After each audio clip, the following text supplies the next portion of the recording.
जय श्री कृष्णा। आप सबका वैदिक प्रेडिक्ट में स्वागत है। आज बात कर रहे हैं साप्ताहिक राशिफल 5 जनवरी से 11 जनवरी तक 2025। और ये जो एक सप्ताह का जो राशिफल है, ग्रहों की स्थिति देखते हुए और चंद्र की पोजीशन देखते हुए बनाया जाता है। इसे चंद्र राशि से देखिए। सबसे पहली बात तो ये है कि जो ग्रहों का जो गोचर के रिजल्ट होते हैं वो ग्रहों की स्थिति देख के बनाए जाते हैं, जो आपके लिए एक सप्ताह में आपकी प्लानिंग में काफ़ी सहायक हो सकते हैं। लेकिन इसका बहुत बड़ा रोल वहाँ पर भी आता है कि जहाँ पर आपके बर्थ चार्ट में ग्रहों की स्थिति कैसी है और दशा वगैरह आपकी क्या चल रही है, उस पर भी काफ़ी निर्भर करता है। लेकिन फिर भी ग्रहों के हिसाब से जो स्थिति आती है हम उसको बता रहे हैं और उसके हिसाब से कैसी स्थिति रहेगी सभी 12 राशियों की, इसके पर चर्चा करेंगे। तो इससे पहले कि मैं शुरू करूं, जिन लोगों ने नए ज्वाइन किया है उनसे रिक्वेस्ट करूंगा कि आप लोगों ने चैनल को प्लीज़ सब्सक्राइब करके बेल आइकन ज़रूर दबा दें ताकि आने वाली वीडियो की नोटिफिकेशन मिल जाए। और अगर आपको वीडियो पसंद आए तो आप इसे लाइक करें, शेयर करें ताकि दूसरे भी इसका लाभ उठा सके। कोई भी आपके पास सुझाव हो, कोई भी प्रश्न हो तो कमेंट बॉक्स में ज़रूर लिख दीजिए, आपको इसका उत्तर ज़रूर मिलेगा। तो चलिए 12 राशियों का राशिफल 5 जनवरी से 11 जनवरी 2025 तक का शुरू करते हैं। सबसे पहले बात करेंगे मेष राशि की। मेष राशि के लिए जो स्थिति बनी हुई है ग्रहों की, वो यही बता रही है कि आपको सबसे पहले तो अपने स्वास्थ्य का ध्यान रखना है। और क्योंकि मंगल वक्री चल रहे हैं, नीच राशि में है, जिस वजह से आपको क्रोध आ सकता है। अपने काम अगर कोई नहीं बनते तो उससे आपको परेशानी हो सकती है। इन सब बातों का आपको ध्यान रखना है। वैसे अगर आपकी पारिवारिक स्थिति को देखा जाए तो बहुत अच्छी है। धन की स्थिति को देखूं तो बहुत अच्छी है, उसमें कोई परेशानी नहीं है। धन का काफ़ी अच्छे दर्शा रहे हैं क्योंकि धन भाव के स्वामी लाभ स्थान में बैठे हुए हैं और शनि भी वहीं लाभ स्थान में है, जो कार्य क्षेत्र से आपको लाभ बहुत अच्छा दे रहे हैं। हाँ, इतना ज़रूर है कि अगर आपकी राहु की दशा चल रही है तो हो सकता है आपको कुछ खर्चे अधिक करने पड़ रहे हों, या फिर आपकी घर से दूर जाना पड़ जाए, यात्राएं करनी पड़ जाए। ये इन सब चीज़ों पे निर्भर करता है। बाकी बुध ग्रह अब जो है 4 तारीख को, क्योंकि वो धनु राशि में आ गए थे, भाग्य स्थान में है मेष राशि वालों के लिए, बुध आदित्य योग बनाते हैं, जिससे आपको काफ़ी प्लानिंग वगैरह काफ़ी अच्छी होगी, धन का लाभ भी होगा और आपकी कुछ यात्राएं भी हो सकती हैं। हो सकता है धार्मिक यात्राओं पर भी जाएं या कामकाज के सिलसिले में अगर कोई यात्रा होती है तो उसमें भी आपको काफ़ी सफलता प्राप्त होगी।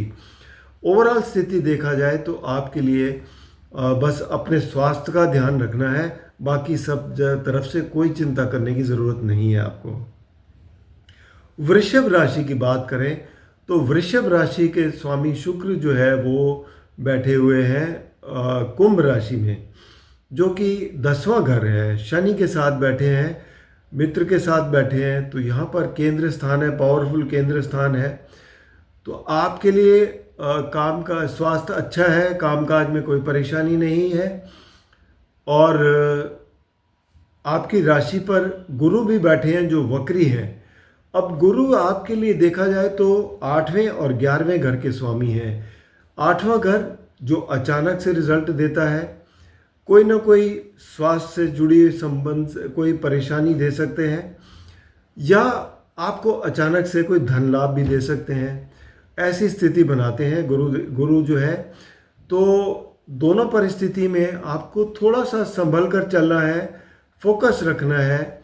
अगर कहीं कोई आपकी वैल्यूएबल चीज़ें हैं उनको ज़रा उन पर ध्यान दें। गाड़ी चलाते हैं तो उस पर भी ध्यान दें। बाकी और कोई परेशानी नहीं है, परिस्थितियां आपके बड़ी अच्छी है, फेवर में है। तीसरे घर में मंगल नीच के बैठे हैं और यहाँ पर पराक्रम के स्थान में मंगल नीच के जब बैठे हो तो यहाँ परेशानी हो सकती है। भाई बहनों के साथ संबंध अच्छे रखें, पड़ोसियों के साथ या आपके साथ जो लोग काम करते हैं उनके साथ भी संबंध अच्छे बनाकर रखें, ताकि आपके लिए परेशानियां कम होंगी। बाकी चंद्र का गोचर जो है वो कुंभ राशि से शुरू हो रहा है, 10वें घर से। उसके बाद ये राहु के साथ आएंगे 11वें घर में, और अंत में ये जो गोचर इनका समाप्त होगा गुरु के साथ आपकी राशि में। तो आखिरी के 2 दिन बहुत ही अच्छे होंगे, बहुत पॉजिटिविटी होगी, और आपकी जो प्लानिंग होगी, आपकी जो कुछ भी करना चाहेंगे उसमें आपको सफलता प्राप्त होगी। अब बात करेंगे मिथुन राशि की। तो मिथुन राशि के लिए बुध और सूर्य सप्तम भाव में बैठे हैं गुरु की राशि में, जो ये बताते हैं कि आप लोगों तक पहुंच पाएंगे। जो आप कम्युनिकेट करना चाहते हैं, आप पार्टनरशिप किसी के साथ करना चाहते हैं, या जो भी डीलिंग करते हैं उसमें आपको काफ़ी सफलता प्राप्त होगी, जिससे आपको धन का भी लाभ होगा। बुध की दृष्टि आपकी राशि पर भी पड़ रही है, जो ये बताती है कि आपका स्वास्थ्य भी काफ़ी अच्छा रहेगा, प्लानिंग आपकी बहुत अच्छी होगी, और आप आगे बढ़ने के लिए अग्रसर होंगे। बहुत अच्छे तरीके से आप अपनी प्लानिंग कर पाएंगे। धन की स्थिति अगर देखें तो धन भाव के स्वामी चंद्र हैं। चंद्र का गोचर जो है शुरू हो रहा है कुंभ राशि से। कुंभ राशि 8वां घर, 9वां घर है। तो 9वां घर में जो देखा जाए तो अच्छी स्थिति है, 9वें 10वें 11वें में आएंगे, और ये अपना गोचर समाप्त करेंगे गुरु के साथ 12वें घर में। तो ओवरऑल चंद्र का गोचर अच्छा है, तो आपको धन का भी लाभ देते हुए जाएंगे, और आपको घर परिवार में भी अच्छी स्थिति रहेगी। लाभ स्थान में देखा जाए तो आपके मेष राशि पड़ती है, और मंगल जो है वो कर्क राशि में बैठे हैं दूसरे घर में। लाभ स्थान के मालिक अगर धन भाव में बैठे हैं तो ये तो बहुत अच्छी स्थिति है, धन में काफ़ी अच्छा लाभ होगा। लेकिन मंगल जो बैठे हुए हैं आपके परिवार के भाव में, और वो भी नीच राशि में, तो यहाँ पर आपको पारिवारिक सुख में थोड़ी कमी महसूस होगी। यहाँ आपको थोड़ा ज़्यादा परिवार वालों का ज़्यादा ध्यान रखना पड़ेगा, उस पर कुछ खर्चे भी करने पड़ते हैं तो करें, और उनके साथ व्यवहार यानी कि आपकी जो वाणी है या बोलचाल है उसमें भी थोड़ा आपको ध्यान रखना पड़ेगा। और वैसे भी देखा जाए तो मिथुन राशि वालों के लिए मंगल ग्रह जो है वो फ्रेंडली नहीं है, इस वजह से थोड़ा सा तनाव बढ़ा सकते हैं। आपको इस चीज़ का ध्यान रखना चाहिए। बाकी और कोई परेशानी नहीं है, भाग्य आपका साथ दे रहा है। और गुरु जो है दूसरे घर में बैठे हैं, तो 12वें घर में बैठे हैं, जो आपको आध्यात्म की ओर ले जाते हैं, और आपका उसमें काफ़ी अच्छी रुचि रहेगी। गुरु की दृष्टि पड़ती है 5वीं दृष्टि चौथे घर पर, तो घर का सुख भी बढ़ेगा। और 8वें घर पर भी पड़ेगी 9वीं दृष्टि। जो लोग रिसर्च करते हैं या कुछ ऐसे काम करते हैं जो बहुत ही गहरे लेवल तक हो, सीक्रेट हो, उसमें उनको काफ़ी अच्छा फ़ायदा मिलता हुआ नज़र आएगा। बात करेंगे अब कर्क राशि की। कर्क राशि के स्वामी चंद्र हैं। चंद्र का गोचर 8वें घर से शुरू हो रहा है कुंभ राशि से, पर 1 दिन के लिए है यहाँ पर। उसके बाद 6 तारीख को ये आपके 9वें भाव में आएंगे मीन राशि में। तो 6, 7 और 8 ये पूरा 11 तारीख तक, क्योंकि ये 3 जगह जाएंगे, 9वें, 10वें और 11वें घर में। 11वें घर में गुरु तक ये इस सप्ताह गोचर अपना समाप्त करेंगे। तो ये बाकी के जो दिन हैं 6 दिन, इसमें चंद्र की स्थिति बहुत अच्छी है, तो आपको काफ़ी अच्छे परिणाम देने जा रहे हैं। आपकी राशि पर क्योंकि योग कारक ग्रह मंगल बैठे हुए हैं, जो कि नीच राशि में है, तो आपको करना क्या है, आपको इमोशनल नहीं होना काम करते वक्त, बस इतना ध्यान रखें, और कोई परेशानी नहीं है। कामकाज में सिर्फ फोकस बनाकर चलें तो आपके लिए बहुत अच्छी स्थिति का निर्माण होता है। इसके अलावा अब जो शनि देव और शुक्र बैठे हैं 8वें घर में, शनिदेव तो मार्गी हो चुके हैं और अंतिम पड़ाव पर हैं, आपकी जो ढैया चल रही है। शनिदेव यहाँ से आपको ज़्यादा परेशान नहीं करेंगे। शुक्र 8वें घर में आपको धन का लाभ देंगे, तो परिस्थितियाँ आपके फेवर में हैं। गुरु आपके 11वें घर में बैठे हैं जो आपको धन का लाभ दे रहे हैं और भाग्य स्थान के मालिक हैं, भाग्य भी आपका उज्जवल कर रहे हैं। तो कर्क राशि वालों के लिए बहुत अच्छा सप्ताह जाने होने वाला है, बस आपको सिर्फ फोकस रखना है काम पर। इसके अलावा बात करेंगे सिंह राशि की। तो सिंह राशि के लिए देखा जाए तो सप्तम भाव में शनि देव बैठे हैं और शुक्र और चंद्र। शनि देव तो अपनी मूल त्रिकोण राशि में बैठे हैं और ये आपको आपके पार्टनरशिप में बहुत अच्छा फ़ायदा दे रहे हैं, बिजनेस में अच्छा फ़ायदा दे रहे हैं। पति पत्नी के रिश्ते काफ़ी अच्छे हैं क्योंकि शुक्र भी साथ में है, शुक्र और उसमें ऐड करते हैं। और शुक्र क्योंकि कार्य क्षेत्र के भी मालिक हैं तो इस और 10वें से 10वें में बैठे हैं, इस वजह से कार्य क्षेत्र में भी आपको काफ़ी आगे बढ़ने के मौके मिलेंगे। राहु बैठे हुए हैं आपके 8वें घर में और केतु है दूसरे घर में। तो जब भी राहु केतु दूसरे और 8वें घर में होते हैं तो स्थिति का निर्माण ऐसे होता है कि या तो अचानक से बहुत ज़्यादा फायदा देते हैं या फिर बहुत ज़्यादा नुकसान दे देते हैं। तो दोनों परिस्थितियों का निर्माण हो जाता है, लेकिन इसमें अकस्मात रिजल्ट मिलते हैं, आपको पता भी नहीं चलता। लेकिन धन के मामले में ये कहूँगा कि गुरु की दृष्टि आपके धन भाव पर पड़ रही है, जिस वजह से आपको बहुत ज़्यादा अच्छा फ़ायदा मिलता हुआ नज़र आएगा। धन के मामले में कोई चिंता करने की ज़रूरत नहीं है। आपके राशि स्वामी सूर्य जो है वो धनु राशि में बैठे हैं बुध के साथ, जो कि आपका पंचम भाव है। और पंचम भाव बुध के लिए भी बहुत अच्छा है, सूर्य के लिए भी बहुत अच्छा है। आपकी सोच बहुत पॉजिटिव रहेगी, प्लानिंग बहुत अच्छी रहेगी, जिससे आपको काफ़ी अच्छा फ़ायदा मिलेगा। अगर आपको शिक्षा के क्षेत्र में है तो भी आपको बहुत काफ़ी कामयाबी मिलेगी। बच्चों से आपको बहुत पॉजिटिव न्यूज़ मिलेंगी। क्रिएटिव काम करते हैं तो वहाँ पर भी एक आपके लिए एक अच्छा माहौल बना हुआ है। अब बात करेंगे कन्या राशि की। कन्या राशि के स्वामी बुध हैं। बुध और सूर्य चौथे घर में बैठे हैं धनु राशि में, और केंद्र स्थान है आपके लिए एक किस्म से एक स्वास्थ्य में बहुत अच्छा रहने वाला है। आपको यहाँ पर कोई पोजीशन भी मिलती हुई नज़र आ रही है। घर में भी जो है काफ़ी सुखद परिणाम देखने को मिल रहे हैं। इसके अलावा और बात करें तो राहु जो है वो बैठे हुए हैं आपके सप्तम भाव में। सप्तम भाव में जब भी राहु बैठे होते हैं तो आपकी आकांक्षाओं को बढ़ाते हैं।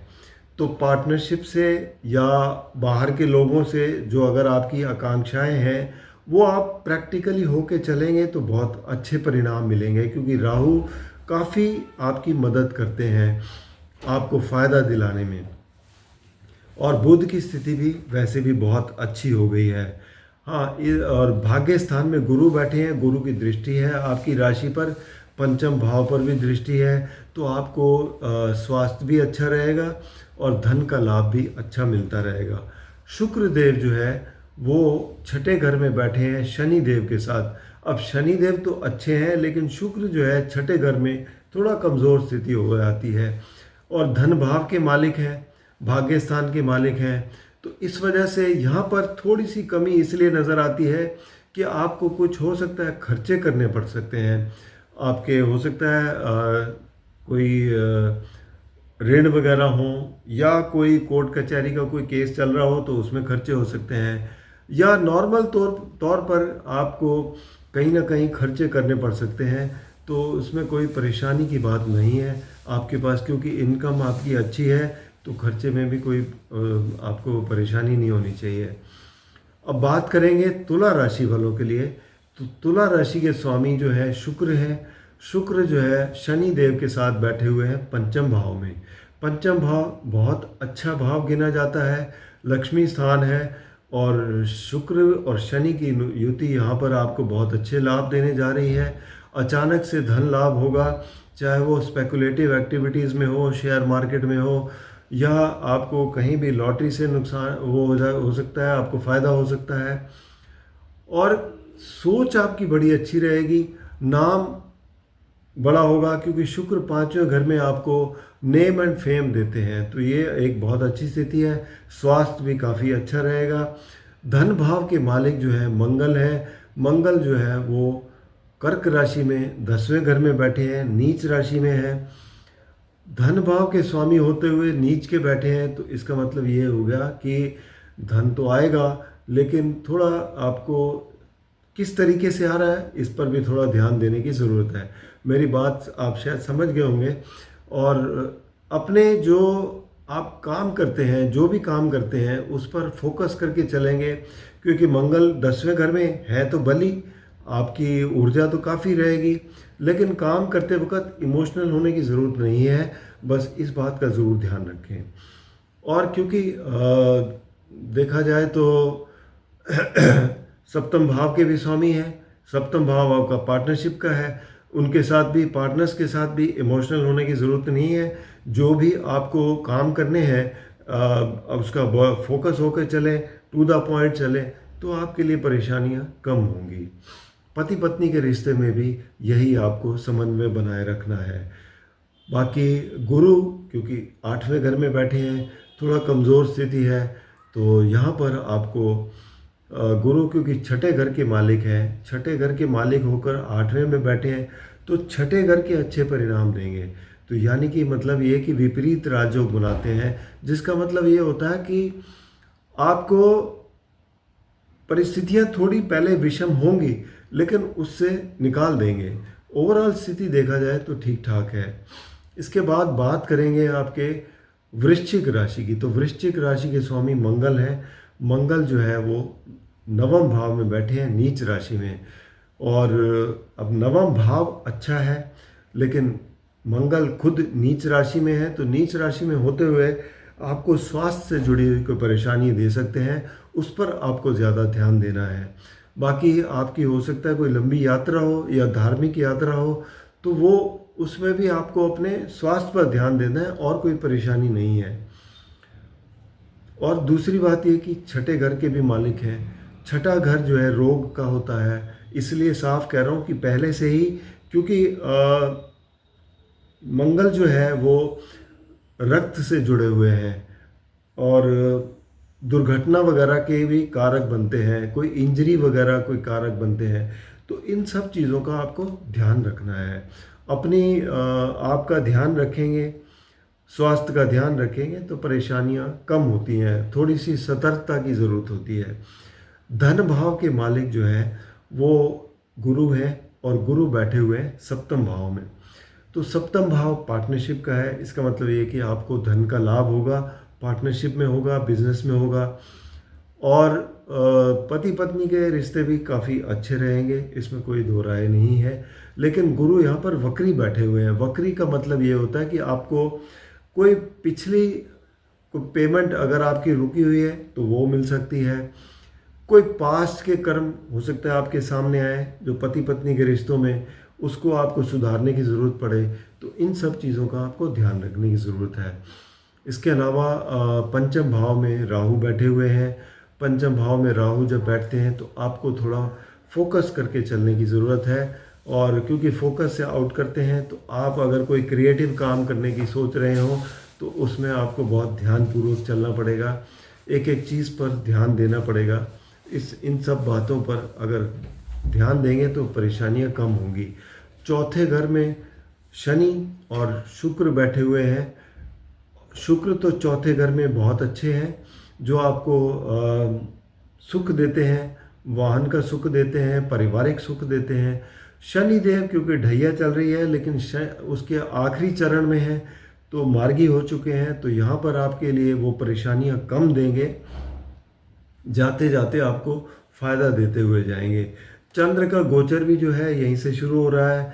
यहाँ पे चौथे घर में एक दिन के लिए होंगे, उसके बाद पंचम भाव में आएंगे, छठे में आएंगे, और 7वें में गुरु के साथ अपना गोचर समाप्त करेंगे। तो ओवरऑल स्थिति ठीक ठाक बनी हुई है। नवम भाव के स्वामी हैं, जहाँ भी जाएंगे भाग्य का साथ लेके जाएंगे और अच्छे परिणाम देते हुए जाएंगे। अब बात करते हैं धनु राशि की। धनु राशि वालों के लिए गुरु स्वामी है, गुरु छठे घर में बैठे हैं वृषभ राशि में, तो थोड़ी कमज़ोर स्थिति है। स्वास्थ्य का ध्यान रखने की ज़रूरत है क्योंकि वक्री भी हैं ग्रह, और वक्री ग्रह खासकर स्वास्थ्य के लिए अच्छे नहीं होते, इसलिए थोड़ा आपको स्वास्थ्य ध्यान देने की ज़रूरत है क्योंकि वैसे भी सर्दी का मौसम चल रहा है और सर्दी ज़ुकाम इन सब चीज़ों का आपको ध्यान देना है। और गुरु की दृष्टि, पांचवी दृष्टि दशम भाव पर पड़ रही है कार्यक्षेत्र पर, तो कार्यक्षेत्र में आपको फायदा देंगे। और नवम दृष्टि धन भाव पर पड़ रही है तो धन का भी वृद्धि करेंगे क्योंकि गुरु की दृष्टि जहाँ भी पड़ती है वहाँ पर फायदा देते हैं। शनिदेव तीसरे घर में बैठे हैं शुक्र के साथ, तो यहाँ पर शनिदेव पराक्रम स्थान में बहुत अच्छे हैं, पराक्रम आपका अच्छा होगा। सूर्य और बुध आपकी राशि में बैठे हैं। सूर्य पहले घर में बहुत अच्छे गिने जाते हैं, जो आपको समाज में आपके प्रतिष्ठा बढ़ाते हैं, कामकाज के क्षेत्र में आपका मान सम्मान बढ़ाते हैं। बुध साथ में है तो आपकी प्लानिंग भी बहुत अच्छी होगी। पार्टनरशिप के घर के स्वामी हैं, पार्टनरशिप में आगे बढ़ते हुए नज़र आएंगे और लोग आप तक पहुंचेंगे, तो ये स्थिति बनती हुई नज़र आ रही है। और चौथे घर में राहु बैठे हुए हैं, और राहु जो है आपको अगर घर में साफ़ सुथरा रखेंगे, अपनी चीज़ें अपने अपने स्थान पर रखेंगे, ये ध्यान दें कि आपके यहाँ कोई भी इलेक्ट्रिकल या इलेक्ट्रॉनिक आइटम खराब बंद नहीं पड़ी हुई है, तो राहु आपके लिए बहुत अच्छे परिणाम देते हैं, तो इन सब चीज़ों का ध्यान दें। अब बात करेंगे मकर राशि की। मकर राशि के स्वामी शनिदेव है। शनिदेव जो है वो दूसरे घर में बैठे हैं शुक्र के साथ, तो धन का भी लाभ मिल रहा है, और शुक्र साथ में बैठे हैं तो आपकी वाणी भी बहुत अच्छी है, मधुर है, और खाने पीने का भी आपको काफ़ी अच्छा शौक़ रहता है। तो चंद्र भी यहाँ से गोचर शुरू कर रहे हैं। चंद्र क्योंकि आपके लिए मकर राशि के सप्तम भाव के स्वामी हैं, पार्टनरशिप के स्वामी हैं, पति पत्नी के स्वामी हैं, तो दूसरे घर से गोचर लेकिन एक दिन के लिए होंगे, उसके बाद ये दूसरे घर में आएंगे और ये अपना गोचर समाप्त करेंगे पंचम भाव में, जहाँ पर गुरु बैठे हुए हैं। तो गुरु और चंद्र का जो योग है वो बहुत अच्छा है आखिरी 2 दिन में, तो यहाँ पर आपकी बहुत ही पॉजिटिविटी बढ़ जाएगी। आप जो भी प्लानिंग करेंगे आखिरी 2 दिनों में वो बहुत ही आपके लिए काफ़ी कारगर सिद्ध होगी और आपको आगे बढ़ने में मदद करेगी। इसके अलावा बात करेंगे राहु की, तो राहु बैठे हुए हैं आपके तीसरे घर में, जो पराक्रम स्थान में बैठे हैं। पराक्रम स्थान में राहु काफ़ी अच्छे होते हैं और आपको आगे बढ़ने के लिए प्रेरित करते हैं। यात्राएं भी हो सकती हैं, घर से दूर जा सकते हैं, जो आपको सफल होंगी और आपके लिए बहुत अच्छे सिद्ध होंगी। इसके अलावा मंगल जो है वो आपके लाभ स्थान के मालिक हैं। मंगल सप्तम भाव में बैठे हैं नीच राशि में, तो आपको पार्टनरशिप के मामलों में, पति पत्नी के रिश्तों के मामले में, क्योंकि मंगल नीच के बैठे हो तो उसमें थोड़ी परेशानी दे सकते हैं। वाद विवाद से बचने की कोशिश करें और समन्वय बनाए रखें, क्योंकि ये मंगल जो है एक तो वक्री भी हैं और वक्री ग्रह खासकर ज़्यादा प्रॉब्लमेटिक होते हैं, तो इस वजह से अवॉइड करने की कोशिश करें कोई भी अगर इश्यूज आते हैं, तो ताकि आपकी जो रिश्ते हैं वो ख़राब ना हो, बस इतना सा आपको ध्यान रखना है। कार्य क्षेत्र के देखा जाए तो स्वामी शुक्र है, और शुक्र जो है वो दूसरे घर में बैठे हैं, जो कि ये बताते हैं कि आपको कार्य क्षेत्र से धन का लाभ होगा। ओवरऑल स्थिति अच्छी बनी हुई है। अब बात करेंगे कुंभ राशि की। कुंभ राशि में शनिदेव स्वयं यहाँ बैठे हैं, शाशोक बनाए हुए हैं, शुक्र साथ में है क्योंकि शुक्र योग कारक भी हैं, तो शुक्र आपकी पर्सनालिटी भी निखार रहे हैं, शनिदेव आपको लाभ दे रहे हैं। ओवरऑल स्थिति बहुत अच्छी है, तो कोई दिक्कत नहीं है। इसके अलावा कार्य क्षेत्र के स्वामी जो है वो मंगल है। मंगल नीच राशि में बैठे हैं आपके छठे घर में। हालांकि छठे घर में मंगल की स्थिति अच्छी मानी जाती है, लेकिन नीच के हैं तो और रोग रेपू के घर में है, तो एक तो आपको अपनी स्वास्थ्य का ध्यान रखना है, रोग वगैरह कोई ना हो, कोई ब्लड से रिलेटेड परेशानी ना हो। अगर आपके कोई कर्ज है तो उस पर भी ध्यान देने की ज़रूरत है। दुश्मनों पर भी निगाह रखने की ज़रूरत है।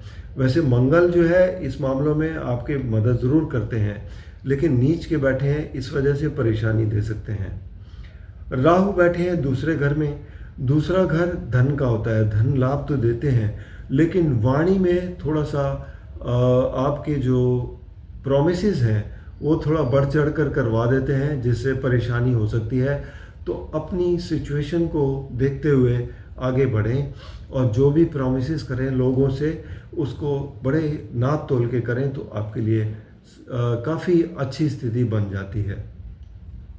इसके अलावा अब बात करेंगे गुरु की, तो गुरु बैठे हुए हैं वृषभ राशि में, जो कि आपके लिए चौथा घर है।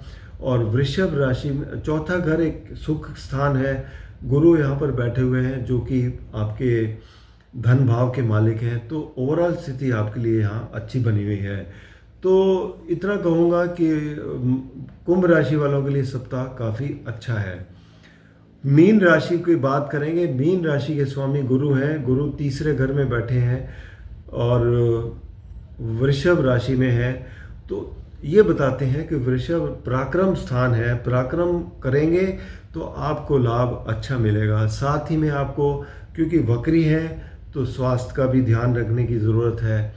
तो इन सब चीज़ों को आपको ज़्यादा ध्यान रखेंगे तो आपको फ़ायदा होगा। राहु बैठे हुए हैं आपकी राशि पर, जो आपकी आकांक्षाएं बढ़ाते हैं और आपको लाभ देते हैं उससे, क्योंकि राहु जो है बहुत ही एक किस्म से कलयुग के एक बहुत अच्छे ग्रह हैं, जो आपको मटेरियलिस्टिक गेन्स बहुत देते हैं। तो जो मांगो वो ये देते हैं आपको, आपकी पूरी डिज़ायर्स पूरी करते हैं। धन भाव के मालिक जो है वो मंगल है। मंगल बैठे हुए हैं पंचम भाव में, नीच राशि में। तो नीच राशि में मंगल पंचम भाव में बैठे हैं, तो ये जो है आपके विवेक का घर है। यहाँ पर मंगल आपका मानसिक तनाव बढ़ा सकते हैं। आपको चाहिए कि मेडिटेट करें, ओम का उच्चारण करके आप मेडिटेट करें, या फिर आप हनुमान चालीसा सुबह शाम 2 बार तो ज़रूर पढ़ें, जिससे आपका मानसिक तनाव कम होगा। तो मानसिक तनाव कम होगा तो आप कुछ अच्छा कर पाएंगे, जिससे आपको फ़ायदा होगा। शुक्र और शनि ये 12वें घर में बैठे हैं। अब शनि तो अपनी मूल त्रिकोण राशि में बैठे हैं, कारक भी हैं 12वें घर के, तो आप इन्वेस्टमेंट वगैरह बड़ी सोच समझ कर करेंगे, खर्चों पर नियंत्रण करते हैं शनिदेव। शुक्र जो है वो 12वें घर में बैठकर आपके, क्योंकि 8वें घर के स्वामी हैं, 12वें घर में बैठे हैं, तो एक किस्म से विपरीत राजयोग बनाते हैं, जो आपको एक लाभ ही देते हैं। तो यहाँ पर आपके लिए परिस्थितियाँ आपकी अच्छी बनी हुई हैं। बस आपको सिर्फ ध्यान रखना है, तो अपने तनाव पर ध्यान रखना है, तनाव ना होने दें बस, और कोई परेशानी नहीं है। बाकी सब जगह से आपको फ़ायदा मिलेगा। ये था 12 राशियों का राशिफल 5 जनवरी से लेके 11 जनवरी 2025 तक। व्यक्तिगत रूप में कोई भी अगर आपको समस्या हो तो आप नीचे दिए गए नंबर पर संपर्क करें, या फिर vedicpredict@gmail.com पर अपने जन्म की विवरण देकर कुंडली का विश्लेषण करवा सकते हैं। धन्यवाद।